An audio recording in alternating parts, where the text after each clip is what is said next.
ليش الزعل؟ استنوا ابغى اسأل. ليش تبكي؟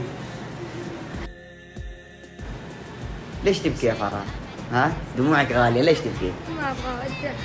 لا تقول ما تبغى تودع، الوداع امر حتما لازم حيجي، تمام؟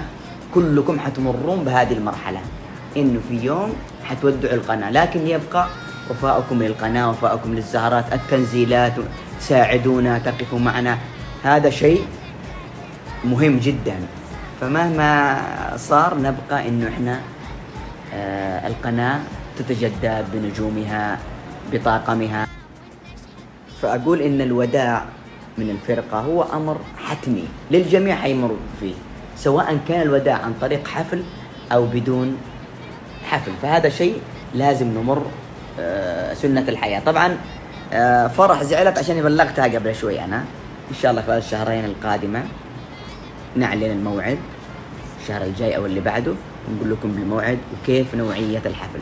ولكن أعيد وأكرر أن اللي يعني معنا في الفرقة ودائم حيمرون بهذا الشيء، حيمرون إيش؟ بهذا الشيء. شكرا فرح، وما قصرتي مع القناة، الله يحفظك. ليش زعلانة يا تولي؟ ما ابغى. ها؟ ما ابغى.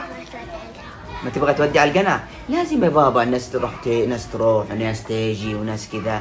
إن شاء الله أنتم فيكم الخير وتبدعين وتصيرين نجمة كبيرة، تمام؟ تعالي شاطر، خلاص لا تبكي، تعالي عندي. زعلانة؟ طيب وش أسوي يا بابا؟ أخليها تيجي؟ تعالي.